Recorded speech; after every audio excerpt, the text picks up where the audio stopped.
Some breaking news just in. The composer of Lightwater Valley theme park's new Go Safari area soundtrack has revealed their identity on social media. Oh wait, this isn't breaking news, this is from 2 weeks ago.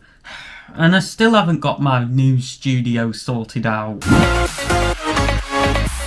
You are watching ThrillNet Attraction News and I'm your host Ben Wright. And that is right, the composer of the new Lightwater Valley theme park Go Safari area soundtrack has revealed their identity on social media. In this news update, I'm going to be talking about the man behind the music and how he came to achieve something so significant in his career. Now, I know I said at the start of this video that this news is now 2 weeks old and that I've still not got my new studio set up, which I do plan to utilise in future news updates, by the way, but I've decided to just record this video anyway because nobody's talking about this guy and giving him the credit he deserves, so I've decided that I'm going to be the one to be the nice person and do that. Because guess what, guys, the composer of the brand new Lightwater Valley Go Safari area soundtrack is none other than the Blackpool Pleasure Beach fanboy, the notable stranger simp, my good friend Ellis Grayson, who was featured in several ThrillNet vlogs. I honestly could not be prouder with this guy and what he has achieved. So here we go with a ThrillNet Attraction News update dedicated to Ellis. So later in this video I'm going to focus on the history of Ellis and how he came to achieve what he has achieved. But first of all, I thought I'd give you a bit of background information about the Go Safari area at Lightwater Valley and Ellis's soundtrack. So for those who have been living under a rock recently, the Go Safari area at Lightwater Valley theme park is their brand new for 2021 area that opened on the 17th of April. It marks the start of a major project to transform the park into a more family oriented attraction than it was before, with it previously being an attraction that was more geared towards thrill seekers. The area features various attractions including the Savannah Express train ride, a Monkey Drop and Jumping Kangaroos children's flat rides. Ultimately, the aim of the area is to immerse guests in the heart of Africa, and I've got to say that Ellis's soundtrack does a very good job of that. Oh, how I'd love to be in the heart of rural Africa on holiday now if it wasn't for COVID, you know, chilling out and sleeping with the animals. Oh, that sounded a bit wrong. The day after the Go Safari area opened, Ellis took to social media stating, "I'm extremely proud to announce that over the past few months I have worked closely with Lightwater Valley to compose an area soundtrack for their new area for 2021, the Go Safari area. Here's a short snippet of the theme I have composed and I really hope you enjoy it."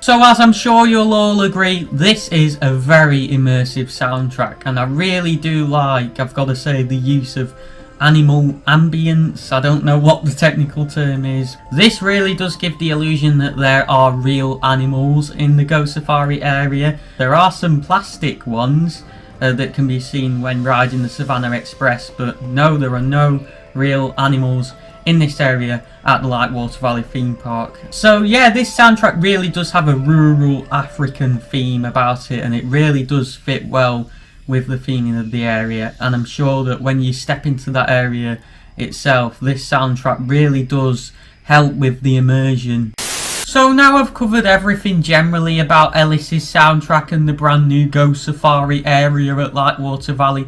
I think it's only right that I take a look at the history of Ellis and how he got to where he is today. What is the point of looking over Ellis's history, you ask? Well, I want to use this story to inspire those of you who are theme park enthusiasts or who are just looking to pursue anything in life to go and do that. You know, if you're a theme park enthusiast and you feel like you could help out a park through your own talents, then go for it and reach out to them. That is the message I want to get across by telling this story, because as I'm sure all of you know who have watched vlogs in which Ellis has been in, Ellis himself is a theme park enthusiast, and he became a theme park enthusiast in around 2015 or 2016. He, like many of us, including myself, started a YouTube channel which was known as Coaster First. He started that YouTube channel in around 2018, and thanks to knowledge he has surrounding digital marketing, which he has studied in the past,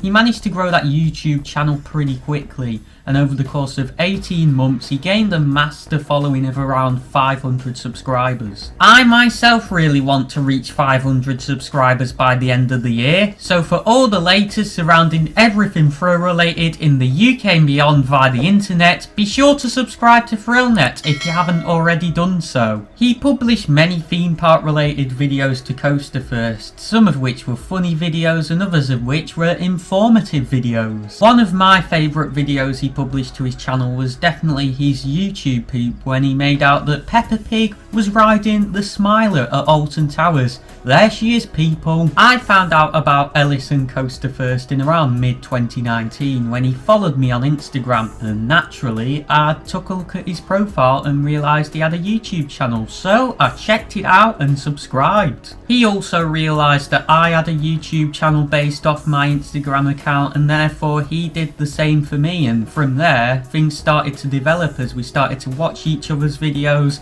like them and comment on them, providing each other with feedback. However, in around November 2019, Ellis announced some really sad news in a very emotional video that I'm still emotional about to this day. That news was that he was ending Coaster First. Coaster First did make a brief return in the UK's first national lockdown during 2020. However, one day the channel disappeared and that was it. Gone forever.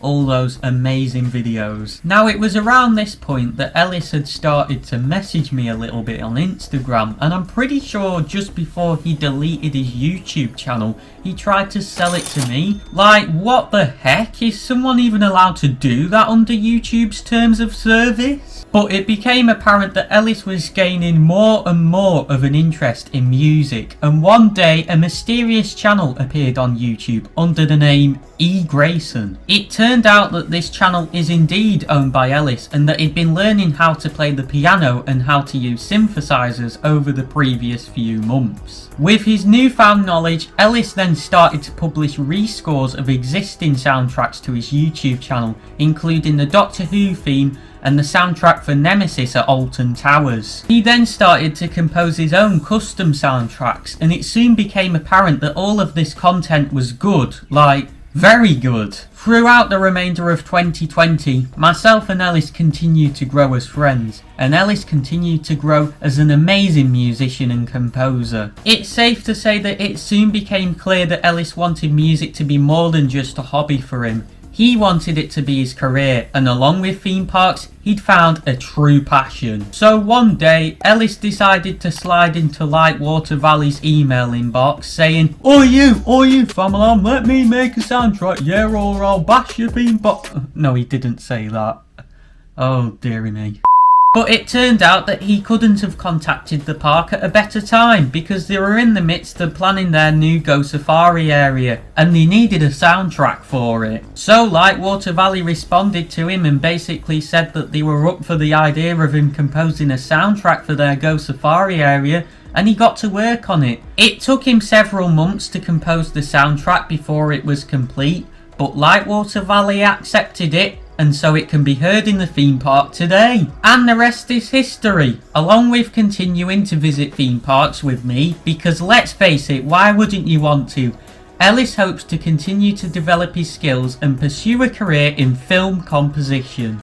I really hope that was an interesting insight into how Ellis went from becoming a theme park enthusiast to composing a soundtrack for a family theme park. It just goes to show that everyone starts somewhere. So if you have a talent of interest that can be applied to theme parks, then go for it. Why not join Ellis on his musical adventure by subscribing to him on YouTube and following him on Twitter and Instagram? I'll put the links to these in the description. For everything Thrill related in the UK and beyond via the internet, be sure to subscribe to ThrillNet by clicking the icon at the bottom of your screen. Don't forget to leave a like on this video if you enjoyed it, because both me and Ellis would really really appreciate it. Be sure to click the video in the top right of your screen to go and watch my recent vlog from Alton Towers. I'm Ben, thank you so much for watching ThrillNet, and I'll see you next time.